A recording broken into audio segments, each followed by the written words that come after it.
आज के शो में पंजाब में खसरे की वबा ने खतरे की घंटी बजा दी। अप्रैल से मई के दौरान खसरे के 2000 केसेस रिपोर्ट। सिर्फ लाहौर में 580 से जायद बच्चे खसरा का शिकार हुए। पंजाब की 265 यूनियन काउंसिल्स खसरे की लपेट में। महकमा सेहत की अहम तरीन रिपोर्ट। अस्सलाम वालेकुम। बस पर्दा हक़ाइक़ सनसनीखेज़ इंकिशाफ़ात प्रोग्राम बेनकाब। मैं हूं आपके साथ सफ़ान खान। खसरे के हवाले से कुछ हैरानकुन नंबर्स अप्रैल टू मई के हमारे सामने आए हैं। आपको पहले बताते चलें कि ये एक ग्लोबल बर्डन डिजीज़ या आप कहा जाए कि आलमी हवाले से चाइल्ड मोर्टालिटी या एक बीमारियों के हवाले से खसरे को एक अहम तरीन ख़तरा या चैलेंज समझा जाता है। ये वो बीमारी है, ये वो जो जिसकी अद्वियात की बात की जाए या वैक्सीनेशन की स्पेसिफिक बात की जाए तो 1960 में इसकी वैक्सीनेशन आ चुकी थी। कहा जाता है कि ये वैक्सीन न सिर्फ इफेक्टिव है बल्कि कॉस्ट एफिशिएंट भी है, और साथ साथ अगर सही तरह ऑप्टिमम तरीके से इफेक्टिवली इसको एडमिनिस्टर किया जाए तो आपको इस मर्ज से निजात मिल सकती है, यानी इस वबा को आप आराम से इस जंग को जीत सकते हैं। लेकिन उसके लिए बड़ा ज़रूरी है कि उसकी टाइमिंग, उसकी इफेक्टिवनेस और उसकी जिस तरह से डिलीवरी की जाए वो अहम तरीन यानी माइलस्टोन और उसके जो ऑब्जेक्टिव्स डिफाइंड हो, जिसके बाद इस कैंपेन को एडमिनिस्टर किया जाए। यानी सिर्फ कैंपेन रन करने से नहीं, बल्कि अगर पूरी दुनिया की हम बात करें तो मजमूई तौर पर जो एक तादाद या फिगर एवरेज सामने आता है, तकरीबन 70 लाख बच्चे खसरा से हर साल मुतासर होते हैं। इसमें अगर आप ओवरऑल डेथ्स की बात करें तो सिर्फ साल 2016 में 90,000 अमवात खसरे की वजह से यानी मिजल्स की वजह से हुई थी। ये एक बहुत सिग्निफिकेंट बड़ी अमाउंट है। लेकिन मैं आज आपके सामने ये तमाम फिगर्स, ये एदाद शुमार क्यों रख रहा हूं? मैं इसलिए रख रहा हूं कि हमने पंजाब में महकमा सेहत से लेटेस्ट नंबर्स हासिल किए। वो लेटेस्ट नंबर्स चौंका देने वाले और होशरुबा और अहम तरीन है। इन उसके मुताबिक पंजाब में जो वबा खसरे की है, ये एक खतरे की घंटी अलार्म बेल की सूरत हाल इख्तियार कर चुकी है, जो तमाम मुताल्लिका इदारों के लिए। वहाँ एक कैंपेन का आगाज हो चुका है primary and secondary health care की तरफ से वैक्सीनेशन कैंपेन का। लेकिन ये नंबर्स काफ़ी हद तक अलार्मिंग हैं। अगर इन नंबर्स की तरफ जाएं तो अप्रैल से मई की ये रिपोर्ट है और तकरीबन 2000 केसेस खसरा के रिपोर्ट हुए हैं। और ये आपको बताते चलें कि इसमें बहुत से ऐसे पेशेंट्स होंगे जिसमें हम डॉक्टर से आगे पूछेंगे जो अंडर डायग्नोसिस भी होते हैं। सिर्फ लाहौर में 580 से जायद बच्चे खसरा का शिकार हुए। रावलपिंडी में 521, हाफसाबाद में 144, झंग में 99, फैसलाबाद में 44, शेखुपुरा में तकरीबन 72 केसेस सामने आए। और पंजाब की 265 यूनियन काउंसिल्स को बताया गया कि ये लपेट में है इस मर्ज के। इस तरह कसूर में 56, सियालकोट में 49, टोबा टेक सिंह में तकरीबन 43 केसेस रिपोर्ट हुए और फैसलाबाद में 42 बच्चे खसरा से मुतासर हुए। मुतासरा सूबे की 265 यूनियन काउंसिल्स में केस रिस्पॉन्स किया जा रहा है। डायरेक्टर हिफाजती टीका जांच प्रोग्राम की तरफ से ये मौके सामने आया था। मजीद यह बताया गया था कि 265 मुतासरा यूनियन काउंसिल्स में 6 माह से 5 साल तक के बच्चों की वैक्सीनेशन हो रही है। खसरे से बचाव की इजाफी वैक्सीनेशन मुतासरा अजला में भिजवाई जा रही है। डायरेक्टर ईपीआई के मुताबिक मई से जुलाई तक खसरे के ज्यादा केसेस सामने आते हैं और 6 माह से 5 साल के बच्चों को खसरा वैक्सीन जरूर लगवाएं। तो जो टाइम फ्रेम बताया गया वो मई से जुलाई का है।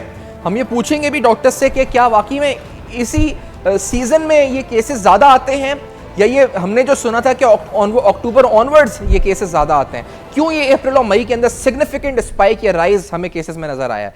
खैर, पख्तूनख्वा के नंबर्स भी आपके सामने रखते हैं, जहां पर खसरे से तकरीबन 22 बच्चे रवां साल जहां भाग हो चुके हैं। मजमूई केसेस की तादाद बताएं तो वो 2600 है।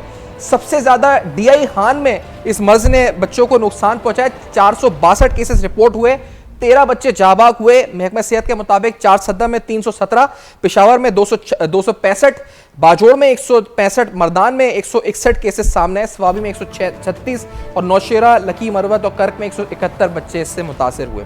अगर पाकिस्तान के सब में हालिया demographic and health survey DHS की बात करें तो उसके मुताबिक इसकी जो वैक्सीन कवरेज रही है, ये बड़ा अहम नंबर है वैक्सीन कवरेज का, ये 60 से 62% रही है। अब ये नंबर्स क्या कहते हैं, इनकी सिग्निफिकेंस क्या है, इस पे बात भी करेंगे, क्योंकि इन नंबर्स के अंदर जो एवरेज है वो 26% है कुछ एरियाज में और कहीं 85-86% तक भी है। कुछ हाई कवरेज एरियाज भी हैं और खास तौर पे जिन एरियाज को हाई रिस्क डिटरमिन किया गया है उनके हवाले से हिकमत अमली होनी क्या चाहिए, ये सवाल हम उठाएंगे। आपको साथ से बताते चलें, जैसे हमने कहा कि जितनी स्टडीज हुई हैं उसमें बताया गया कि इसकी वैक्सीन तो 1960 से आ गई है, लेकिन ये कैंपेन्स इफेक्टिव हों और कैंपेन इंपैक्ट और डिजीज की डायनामिक्स को इस सिलसिले में समझना इंतहाई जरूरी है। क्या पाकिस्तान में इस तरह की कोई स्टडी हो रही है कि देखा जा सके कि कैंपेन जो लॉन्च किया जा रहा है इम्यूनाइजेशन का, वो डिजीज यानी बीमारी पर मौसर भी साबित हो रहा है या नहीं हो रहा, और अगर नहीं हो रहा तो क्या उसकी टाइमिंग को बदलने की जरूरत है, क्या उसकी इफेक्टिवनेस को बढ़ाने के लिए इंफ्रास्ट्रक्चर में मजीद इन्वेस्टमेंट की जरूरत है। ये सारे अहम सवालात आज प्रोग्राम बेनकाब में आपके सामने रखेंगे और आपको बताएंगे कि क्यों खसरा आपके बच्चों के लिए, सबके बच्चों के लिए, हम सब के मुस्तकबिल है, उसकी वबा और उसकी वैक्सीनेशन इंतहाई जरूरी, यानी उसकी हिफाजत हमारे लिए इंतहाई जरूरी है। डॉक्टर अशरफ निजामी साहब, सदर Pakistan medical association Lahore, program में साथ मौजूद हैं, लाहौर से ज्वाइन कर रहे हैं। डॉक्टर रफीक हरानी साहब कराची से, सदर infection control society Pakistan. Sir बहुत शुक्रिया हरानी साहब प्रोग्राम में ज्वाइन किया। डॉक्टर जावेद अकरम साहब भी साथ होंगे हमारे पास कुछ देर बाद, जो कि निगरान वजीर सेहत है पंजाब के। हरानी साहब ये फरमाएं कि ये जो टाइम पीरियड है इसका, ये आपकी नज़र में इट इज़ यूजुअल कि जो अप्रैल टू मई आया है, या अनयूजुअल है आपके नज़दीक ये जो केसेस स्पाइक हुई है? जी, ज़्यादातर हमने पीक्स देखे हैं अक्टूबर नवंबर में, जब विंटर सेट इन होता है। अच्छा। और सेकंड स्पाइक आता है अप्रैल में, स्प्रिंग में। लेकिन जो सेकंड स्पाइक होता है वो इतना ख़तरनाक नहीं होता, चूँकि मौसम जो है ना वो गर्म होता है। ठंडे मौसम में होता ये है कि इसकी एक कॉम्प्लिकेशन मीज़ल्स की होती है, जो कि न्यूमोनिया होती है, और न्यूमोनिया जो है वो ठंडे मौसम में ज़्यादा होता है। तो जो मीज़ल्स की वजह से उसकी इम्यूनिटी सप्रेस होती है और रेस्पिरेटरी सिक्रीशंस बढ़ते हैं, तो जो बैक्टीरिया होते हैं वो सुपर इन्फेक्शन कर देते हैं और न्यूमोनिया करते हैं। बैक्टीरियल न्यूमोनियाज होते हैं जो कि कॉम्प्लिकेशंस बढ़ाते हैं और अमवात बढ़ाते हैं। तो इस वजह से जो है ना विंटर में जो मीज़ल्स होता है वो सीवियर होता है, और जो स्प्रिंग में होता है, नंबर ऑफ़ केसेस स्प्रिंग में इतने ज़्यादा नहीं होते जितने के जो है वो विंटर में होते हैं। लेकिन स्प्रिंग में थोड़ा सा ये होता है कि जब ह्यूमिडिटी बढ़ जाती है तो इसकी स्प्रेड भी रैपिड होनी शुरू हो जाती है। लेकिन जो दुनिया भर में ग्लोबल फिगर्स हैं वो ये बताते हैं कि स्पाइक्स इसके किसी भी वक्त आ सकते हैं साल में, लेकिन बाय एंड लार्ज ये दो एरियाज़ हैं, दो पीरियड्स हैं जिसमें कि ज़्यादा से ज़्यादा केसेस होते हैं। यानी हम ये कह सकते हैं कि अक्टूबर नवंबर और इसके अलावा मार्च अप्रैल के अंदर आ सकते हैं। बिल्कुल। लेकिन ये जो नंबर्स अब सामने आ रहे हैं ये हमें मई तक के सामने आ रहे हैं, तो ये हम कह सकते हैं कि ये ट्रेंड से हटकर है या अनयूजुअल है, थोड़ा सा ट्रेंड जो आया है थोड़ा सा ज़्यादा है इस सीज़न के लिहाज से। तो इसमें आपको क्या लगता है, कोई कोताही है हुकूमती या इंफ्रास्ट्रक्चर या इंतजामी सतह के ऊपर, क्या वजह आपको लगता है? देखिए, expanded program of immunization Pakistan का बहुत ही अच्छा और इफेक्टिव प्रोग्राम है, और सबको ये पता होना चाहिए कि इसमें टोटली फ्री जो है ना वैक्सीनेशन होती है। और इसके 2 डोजेज जो है ना वैक्सीन के लगते हैं, एक 9 महीने का जब बच्चा होता है तब, और दूसरा 15 महीने का जब बच्चा होता है। हमारे यहाँ अनफॉर्चुनेटली, जैसा कि आपने भी बताया, कि कुछ एरियाज़ ऐसे हैं जहाँ पर EPI की कवरेज 80% से ज़्यादा है। हम ये कहते हैं कि अगर आप 85% कवरेज कर दें अक्रॉस द बोर्ड, तो आप इस बीमारी को ऑलमोस्ट इरेडिकेट कर सकते हैं और केसेस नहीं होंगे। लेकिन इट्स वेरी अनफॉर्चुनेट कि कुछ एरियाज़ में हमारी कवरेज जो है वो अभी भी 25, 30, 35% तक है। और इस मामले में मैं समझता हूँ कि जो कोताही है वो हमारी कम्युनिटीज़ की भी ज़्यादा है। गवर्नमेंट की तरफ से रिसोर्सेज अवेलेबल हैं, लेकिन उन एरियाज़ में जहाँ पर के रिसोर्सेज प्रॉपरली पहुँच नहीं रहे हैं, तो उनकी लोकल कम्युनिटीज़ की, लोकल गवर्नमेंट के जो रिप्रेजेंटेटिव्स हैं, पब्लिक रिप्रेजेंटेटिव्स हैं, उनकी ज़िम्मेदारी है कि वो उसको देखें कि उनके एरियाज़ में कवरेज जो है वो ज़्यादा कर दें। तो वैक्सीनेशन जो है ना इतनी इफ़ेक्टिव है और इतना ईजी है, इट्स फ्रीली अवेलेबल एवरीवेयर। तो जहाँ भी अवेलेबल नहीं हो रही किसी भी वजह से, तो वो लोकल रिप्रेजेंटेटिव्स अवेलेबल करवा सकते हैं। तो आपको लगता है कम्युनिटी रेजिस्टेंस भी एक वजह है जिसकी वजह से ये डिसइंफॉर्मेशन कैंपेन जो है ना, जैसे पोलियो के साथ लोग जोड़ देते हैं, जो डिसइंफॉर्मेशन कैंपेन्स हैं, इसकी वजह से कुछ लोग मुतासर होते हैं और वो अपने बच्चों को नहीं लगवाते। और इस वजह से जो है ना उन एरियाज़ में जहाँ पर ये डिसइंफॉर्मेशन ज़्यादा प्रिवेलेंट है, या यहाँ कहना चाहिए कि जहाँ पर हमारी तालीम जो है वो प्रॉपर नहीं पहुँच पा रही, उन एरियाज़ में रेजिस्टेंस ऑफ द कम्युनिटी की वजह से जो है वो उसकी प्रिवेलेंस बढ़ जाती है। अच्छा, और इसमें ये भी बताएं डॉक्टर अशरफ निजामी साहब, आप फरमाइएगा कि खासतौर पे भी पंजाब के नंबर्स आए हैं ये, और खैर पख्तूनख्वा के, तो क्या आपको लगता है कि क्योंकि पंजाब में हमने ये देखा है पिछले कुछ माह से एक सियासी हिजान की कैफियत रही है, मुसलसल हुकूमतें आती रही, हुकूमतें जाती रहीं, कोर्ट के फैसले ऑनरेबल आते रहे, जाते होते रहे, कोई हुकूमत गई, कोई हुकूमत आई, वजीर चेंज हुआ, फिर निगरान सेटअप आया, फिर सियासी तूफान बरपा रहा। तो क्या इस दौरान भी हम ये कह सकते हैं कि कहीं नेग्लिजेंस भी हुई है? इस आपने देखा है ये EPI कैंपेन को, was it affected by these political turmoils, Nizami साहब? Thank you very much Saifan. एक तो आपने बहुत अच्छा ये लिखा है कि जो आप प्रोग्राम कर रहे हैं पर्टिकुलरली खसरा के हवाले से, और ग्लोबली अभी जैसे डॉक्टर रफीक साहब फरमा रहे थे, ग्लोबली जो है ये इशू बहुत बड़ा है, और particularly in the under developing और जो मतलब बिल्कुल ही पिछड़े हुए ममालिक है उनके अंदर ये मसला है। ग्लोबली देखें तो 2.6 मिलियन के करीब जो है ईच ईयर मतलब इसकी डेथ और वो सारे इफेक्टेड होते हैं, उसके साथ बच्चे जो है। आपने जो पर्टिनेंट टू योर क्वेश्चन कि पंजाब के अंदर और केपी के अंदर की हुकूमतें, बदकिस्मती से ये हुकूमत तब्दील होने या ना होने से नहीं, ये हमारे रवैयों के साथ है। और अभी जैसे मेरे दोस्त कह रहे थे कि इसके अंदर मतलब फैमिलीज का भी अमल दखल है, इसके अंदर हुकूमत का, रियासत का भी अमल दखल है। मैं जाती तौर पे समझता हूं कि ये जो आती हैं जो भी infectious diseases, preventable infectious diseases, अगर मैं मोर स्पेसिफिकली इसके बारे में कहूं कि जिससे हम बच सकते हैं, अपने बच्चों को बचा सकते हैं, तो उसकी खातिर मतलब ये शर्म की बात है कि आज हम 2023 के अंदर बैठे हैं और उसके अंदर आके हमारा ये सिलसिला कार चल रहा है कि इतना बड़ा नंबर जो है वहां पे हमारे साथ मौजूद है कि जो कि खसरा की वबा और खसरा से जो है मुतासिर हो रहे हैं। आई फील पर्सनली कि इसके अंदर हुकूमत के आने जाने का अपनी जगह पे मौजूद होगा, लेकिन इस हुकूमत के साथ साथ मुस्तकिल बुनियादों पर जो महकमा सेहत की तरफ से हमारे मसाइल हैं, और महकमा सेहत की तरफ से और हमारे जीडीपी के अंदर जो सर्टेनली मतलब वहां पे जो अमाउंट रखी जाती है, that is a very meagre, वो छोटी सी अमाउंट होती है, और उस अमाउंट के अंदर जो जैसे वसाइल है उसके साथ ही होता है। It is very much true कि इसके अंदर लोगों का भी, हमारी फैमिलीज का, वहां पे हमारे नेशनल्स का, उनका भी कसूर अपनी जगह मौजूद होगा, लेकिन एट लार्ज मैं समझता हूँ this is the responsibility of the state कि उन्होंने प्रोग्राम कैसे चलाना है और क्या करना है। और अभी तो बड़ा सिंपल सा है, जैसे निजामी से बताया ना, स्टेट की तरफ से गफलत क्या हुई? हमने बजट ने फंड्स मुख्तस नहीं किए, या फंड्स मुख्तस हैं तो वो फंड्स डिलीवर नहीं हो सके, इंफ्रास्ट्रक्चर था नहीं लोगों तक पहुंचने का। अगर हम स्टेट के लेवल पे बात करें और रिस्पॉन्सिबिलिटी उन पर डालें तो कहां पर कोताही हुई है स्पेसिफिकली, निजामी साहब?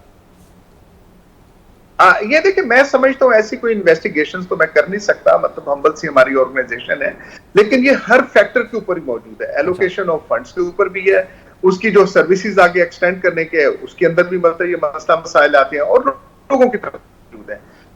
हम समझते हैं कि ये एज पाकिस्तान मेडिकल एसोसिएशन, और मैं तौर पर साहब इसको मतलब एग्री अपॉन करेंगे कि ये जो होता है कि कैंपेन्स के हवाले से नहीं, जो हमारा पुराना निजाम था कि यूनियन काउंसिल के ऊपर लोग मौजूद थे और वहां पे वैक्सीनेशन सेंटर्स थे, वो वैक्सीनेशन सेंटर्स जो थे वो बच्चों के अंदर जाके जब ये सारे काम करेंगे तो यकीनी तौर पर ये बेहतर होगा। So this is about a system set, कि सिस्टम के अंदर जो ये चीज है वो देखने की जरूरी है, और उसके अंदर ये सारे जिनका आपने अभी जिक्र किया कि इसके अंदर फाइनेंसेस की एलोकेशन भी है, इसके अंदर इंटरनेशनल एजेंसीज के साथ भी है, इसमें फिर जो वैक्सीनेटेड बच्चे हमारे इसके साथ इन्फेक्ट हो जाते हैं उनको देखने की खातिर कि इसका टेम्परेचर जो वो कैसा होता है और बच्चों के साथ हमारी देखभाल कैसे करते हैं। एक ब्रेक की तरफ निजामी साहब, एक ब्रेक हमें लेनी है, ब्रेक का कहा जा रहा है, इस पे बाद मजीद गुफ्तगू इस पे करते हैं आपसे और इखरानी साहब से कि ये अगर खतरे की घंटी है और दीगर सूबों की सूरत हाल क्या है, ये भी कंसर्न है, क्योंकि अभी पंजाब की बात हो रही है, सुबह सिंध में क्या नंबर्स हो सकते हैं, और ये क्या जो डायग्नोसिस पूरा इसमें नंबर्स रिफ्लेक्ट हो रहे हैं, जो लोगों बहुत से लोग जाते ही नहीं डॉक्टर्स के पास, टेस्ट नहीं कराते।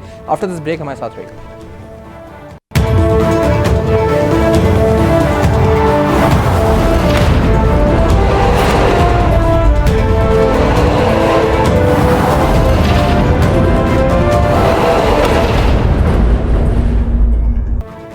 Welcome back. आप देख रहे हैं बेनकाब। पंजाब के 10 अजला में खसरा से बचाव के मुहिम का जो बचाव की खुसूसी मुहिम है, वैक्सीनेशन कैंपेन, उसका आगाज़ हुआ है। 6 माह से 5 साल की उम्र के 15 लाख बच्चों को खसरा के हिफाजती टीके जो लगाए जाने का टारगेट है, लेकिन जो ये मुहिम है ये 24 जून तक जारी रहेगी। ये आपको जो 2 माह के नंबर्स हमने बताए ये भी काफ़ी हद तक अलार्मिंग है, और ये इंक्रीज, ये 2000 केसेस वो हैं जो कि कंप्लीट, हम ये भी नहीं कह सकते कि कंप्लीट पिक्चर है, बहुत से अंडर रिपोर्टिंग इनके अंदर होती है, जिस पर हम बात भी करेंगे। आपको ये बताया कि फंड्स की बात हुई तो सिर्फ साल 2018 में यूनिसेफ और WHO ने मिलकर पाकिस्तान में इस मीजल्स इम्यूनाइजेशन प्रोग्राम के हवाले से, जो गावी है, global alliance for vaccine and immunisation जो अलायंस है, उस अलायंस ने तकरीबन $30 मिलियन के फंड्स मुख्तस किए थे, और टारगेट रखा गया था कि 32 मिलियन यानी तकरीबन 3 करोड़ 20 लाख बच्चे जो 9 माह से 5 साल के हैं उनको इसमें वैक्सीनेशन के तहत वैक्सीन फराम की जाएगी, जो सेव मीजल्स वैक्सीन है। और इसके साथ साथ ये कि 1,10,000 प्रोफेशनल्स को बाकायदा इंगेज किया गया था फॉर दिस प्रोग्राम। ये 2018 की बात है जब उस वक्त नई नई हुकूमत आई थी, और ये अक्टूबर 2018 की बात है जब उस वक्त पाकिस्तान तहरीक इंसाफ की नई हुकूमत आई थी। और इस तरह से जो फॉरेन एजेंसीज और ऑर्गेनाइजेशंस हैं फंड्स मुख्तस करती रही हैं। तो रफ़ीक हनानी साहब, क्या ये फंड्स का मसला होता है, ये एडमिनिस्ट्रेशन का मसला होता है, नाअहली हमारी अपनी इंतजामिया की होती है, या पैसे होते हैं ये उसको पैसों को खर्च नहीं कर पाते, और फिर हम देखते हैं कि इतने बच्चे खुदा खासा जहाँ पाक या मरीज में मुब्तला हो गए मर्ज में। इंपॉर्टेंट इन्फॉर्मेशन जो भी आपने शेयर की है ना, कि इसमें जो फंडिंग है वो तमाम हमारी नीड्स और रिक्वायरमेंट्स को पूरी करने के लिए सफिशिएंट आती है। अब हमारे ऊपर है कि हम उस फंड्स को किस तरह से यूटिलाइज़ करें, और हम पेरीफ्री में ख़ास तौर पर उन एरियाज़ में पहुँचे हैं जहाँ पर कवरेज जो है, जैसे आपने अर्ज़ किया कि 26% है, 30% है, 35%, तो वो लोकल एडमिनिस्ट्रेशन की जिम्मेदारी होती है। प्राइमरी केयर जो है ना वो गवर्नमेंट की रिस्पॉन्सिबिलिटी है, और 18th अमेंडमेंट के बाद तो ये बिल्कुल प्रोविंशियल रिस्पॉन्सिबिलिटी है। और प्रोविंसेस के लेवल पर जो है ना उसकी प्रॉपर अगर क्या कहते हैं ट्रांसलेशन अगर हो जाए, और तमाम जगहों पर जहाँ पर कवरेज कम है वहाँ के लोकल रिप्रेजेंटेटिव्स को चाहिए कि वो जो है वो कवरेज वहाँ पर बढ़ाएं। देखें ना, गवर्नमेंट की तरफ से जहाँ तक मख्तस करने के ताल्लुक है कि जितनी भी अमाउंट चाहिए, और तो वो प्रॉपरली हो गई है, और हमेशा जो है ना ग्लोबल कम्युनिटी इसमें सपोर्ट करने के लिए तैयार रहती है। यहाँ तक कि गेट्स फाउंडेशन जो है वो भी आप देखते हैं कि वो भी हर वक्त तैयार रहते हैं कि हमारे जहाँ भी लेकिंग है उसको सफिशिएंटली फ़ंड कर दें। मसला जो है वो कम्युनिटीज़ के टेकअप करने का है, कम्युनिटीज़ के लेवल पर जाने का है। मीडिया का ऑफ कोर्स रोल बहुत बड़ा इंपॉर्टेंट रोल है कि उन एरिया में वो जो मिसकॉन्सेप्शंस हैं जिसकी वजह से लोग जो है वो वैक्सीनेट नहीं करवाते उसको ख़त्म करें। वरना जो प्रोग्राम है ना वो तो इतना एफिशिएंट है, और आप देख ही रहे हैं कि 60-70% अगर ओवरऑल कवरेज है तो विच इज़ नॉट बैड। लेकिन अगर हम इसको थोड़ा सा और इम्प्रूव कर लें तो ये तमाम बीमारियां और अमवात जो है वो बचाई जा सकती हैं। मीज़ल्स जो है उसको प्रिवेंट करना इतना मुश्किल नहीं है। अच्छा, ये 2000 की फिगर जो है ये कितनी रियलिस्टिक है? जो ये बहुत ही अनरियलिस्टिक फिगर है, क्योंकि हमारे यहाँ जो है ना जो बच्चे ख़ास तौर पर बीमार होते हैं तो 80% लोग तो जो है ना वो इलाज के लिए जाते ही नहीं है। कोई पैरासीटामोल की दवा दे दी, ये कर दिया, और जो है ना वो बुखार ठीक हो गया बच्चे का। तो मीज़ल्स की डायग्नोसिस तो फिर है कि जब डॉक्टर्स के पास भी जाते हैं तो डॉक्टर ज़्यादातर तशख़ीस करने और रिपोर्टिंग का मेकेनिज़्म नहीं है सर्वेलेंस का, तो वो रिपोर्ट करते नहीं हैं। कोई मीडिया के लोग पहुंच जाते हैं तो फिर वो चीज़ जो है ना वो आगे बढ़ जाती है। लेकिन हमारे यहाँ तकरीबन 30% से कम लोग जो है ना वो मेडिकल डॉक्टर के पास जाते हैं। 70% के करीब लोग जो है ये अताई उनके पास चले जाते हैं, हकीम के पास चले जाते हैं, होम्योपैथ के पास चले जाते हैं, किसी मौलवी के पास चले जाते हैं, छू करवा लेते हैं। तो इसलिए जो है ना वो रिपोर्टिंग तो बहुत ही हमारे अंडर है। यानी जितने केसेस हुए ना उसको आप 10 to 100 से मल्टीप्लाई कर दें तो प्रोबेबल नंबर ऑफ केसेस इतने ज़्यादा होंगे। 2000 मतलब 20,000 केसेस। जी बिल्कुल, ये हैं बिल्कुल जो एक्चुअल में हुए होंगे सामने। जी। अच्छा, और निज़ामी साहब आपसे पूछना चाहूँगा कि फंड्स की तो जिस तरह ये कह रहे हैं खनानी साहब भी कि कमी नहीं है, ग्लोबल अलायंसेज हैं, WHO है, यूनिसेफ है, ये $30 मिलियन का एक कैंपेन इम्यूनाइजेशन 2018 का, इस तरह और बहुत से कैंपेन्स हैं, प्रोफेशनल्स को इंगेज किया गया। तो it is not about funds, बल्कि ये कि हमारी जो इंफ्रास्ट्रक्चर ही इतना केपेबल नहीं है शायद कि वो डिलीवर कर सके, ये मसला लगता है। डू यू एग्री निज़ामी साहब? देखिए सर, मैं आपसे अर्ज करूं कि मेरा ये बड़ा मानना है कि ये कैंपेन्स के साथ जो होता है वैक्सीनेशन प्रोग्राम सक्सेसफुल नहीं होते।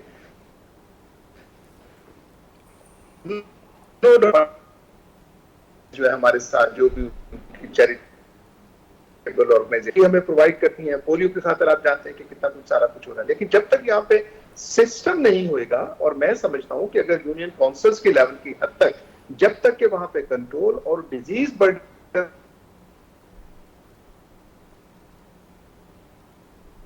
आज प्लानिंग के साथ वो चीजें लेके जाएंगे और वो करेंगे, which I believe it has to be stationed कि जब तक वहां पे मौजूद नहीं होगा वैक्सीनेशन प्रोग्राम कोई इफेक्टिव नहीं होगा। खनानी साहब ने कह दिया कि खनानी साहब ने कि भी 60% इज सफिशिएंट गुड। मैं समझता हूं कि आज जबकि हम मतलब 2023 के अंदर से गुजर रहे हैं तो उसके वक्त भी 60% इज नॉट एनफ। एक ऐसे बर्डन जहां हमारे रजिस्ट्री का रवाज नहीं आया, जहां पे include family physicians, what to talk about के जो हमारे पास क्वैकरी है, जो हमने इदारे बनाए, पंजाब के अंदर बनाया हेल्थ केयर कमीशन जिसने क्वैकरी को रोकना था, सिंध के अंदर जो बनाया क्वैकरी को रोकना था, लेकिन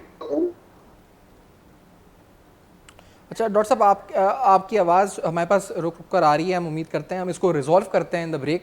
एक ब्रेक ले लेते हैं, इसके बाद आते हैं और डॉक्टर जावेद अकरम साहब भी जब तक हमारे साथ प्रोग्राम में मौजूद होंगे और इस गुफ्तगू को मज़ीद आगे बढ़ाएंगे और ख़ास तौर पे एज कम्युनिटी हमें क्या करना चाहिए इस वबा को से लड़ने के लिए, रियासत को और हुकूमती मशीनरी को चाहिए और हुकूमत क्या कर रही है, ये भी सवाल उठे। आफ्टर दिस ब्रेक बेनकाब में हमारे साथ रहिए।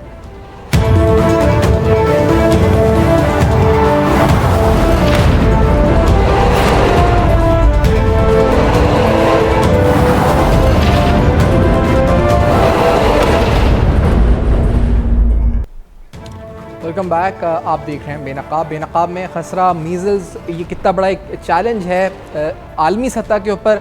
पाकिस्तान में इस सिलसिले में क्या हो रहा है, ख़ास तौर पे जो नंबर्स सामने आए हैं कि रीसेंट स्पाइक क्या अनयूजुअल है और अगर इससे डील करना है तो स्टेट लेवल के ऊपर और ख़ास तौर पे कम्युनिटी लेवल के ऊपर भी हमें क्या करना चाहिए। डॉक्टर जावेद इकराम साहब भी प्रोग्राम में साथ मौजूद हैं, सूबाई वज़ीर सेहत है पंजाब के प्रोफेसर डॉक्टर जावेद इकराम साहब। सर बहुत खुशामदीद आपको प्रोग्राम में कहेंगे। आप फरमाइएगा सर, आज इम्यूनाइजेशन कैंपेन बचाओ मुहिम का भी आगाज़ हुआ 10 अजला में खसरा से बचाओ, लेकिन मजमूई तौर पर आप कम्युनिटी को और रियासती सतह पर क्या होना चाहिए, आप क्या रिकमेंड करते हैं, सजेस्ट करते हैं डॉक्टर साहब प्लीज़। बहुत शुक्रिया जी। देखें, मीज़ल्स हर एक वायरल इन्फेक्शन है और इसकी बहुत अफेक्टिव वैक्सीन अवेलेबल है, बल्कि MMR हम यूज़ करते हैं, मीज़ल, मम्प्स एंड रुबेला। तीनों वैक्सीन प्रिवेंटेबल डिजीज़ हैं और इनकी एफिकेसी तकरीबन 90% से भी ज़्यादा है। और मैं समझता हूँ कि अगर हम वैक्सीन को प्रॉपरली लगवा लें अपने बच्चे को और जो उसकी बूस्टर डोजेज़ हैं वो भी लगवा लें तो वो प्रोटेक्टेड रहेगा। इसकी मेन वजह इतने केसेस हमारे माशरे में होने की यही वजह है कि वैक्सीन अवेयन है कि लोग वैक्सीन बर वक्त नहीं लगाते बल्कि अपने बच्चों को होने देते हैं एक्सपोज्ड इस बीमारी से, जो कि अल्लाह ताला ने जिसकी शफा रख दी हुई है।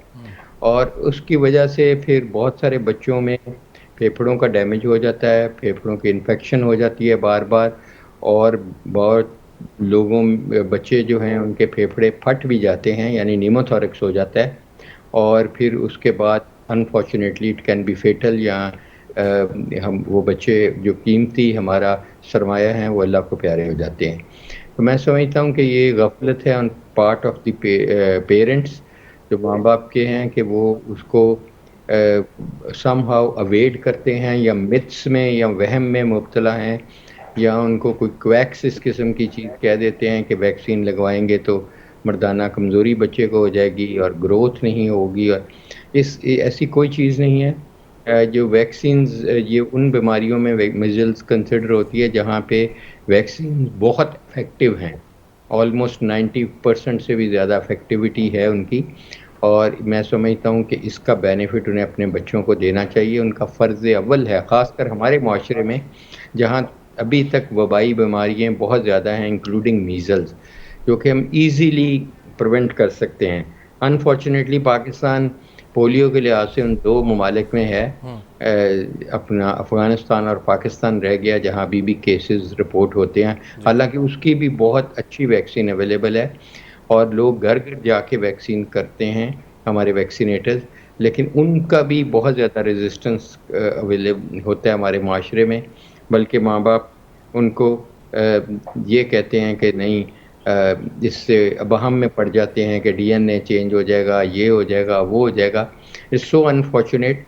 और मैं समझता हूँ कि ये प्रोग्राम और इस तरह के बहुत सारे और प्रोग्राम होने चाहिए ताकि माँ बाप की मिसपरसेप्शंस हैं, जो अबहाम हैं, उनको दूर किया जाए। अच्छा, आपने जैसा और माँ बाप के अगर उनके पास वैक्सीनेटर नहीं रहता जी, प्राइमरी लेवल के ऊपर आपने कहा कि ये वालिदैन, पेरेंट्स यानी कम्युनिटी रेजिस्टेंस जो है एक बड़ा खलल और वजह इसमें आती है, तो सर ये किस तरह एड्रेस, क्योंकि अभी हम जिस तरह बात भी हो रही थी यहाँ पर आपकी आमद से पहले, आप ब्रेक में एक रिकमेंडेशन दे रहे थे कि जैसे कोरोना के दिनों में, कोविड में, एक वैक्सीन सर्टिफिकेट हमने स्कूल में एडमिशन के लिए शर्त रख दी थी या मदारिस में एडमिशन के लिए रख दिया जाए, तो क्या ऐसा कोई लॉ या रूल्स इन्फोर्स हो सकते हैं या इस तरह से फॉर मीज़ल्स होना चाहिए? आप यू रिकमेंड दिस? जी बिल्कुल। देखें, सबसे इम्पोर्टेंट चीज़ जो है ना, पेरेंट्स जो करते हैं वो बच्चे की एजुकेशन की, दोनों दीनी भी और दुनियावी एजुकेशन दोनों की जो है ना, उसके लिए पेरेंट आमतौर पर कोशिश करते हैं। सही।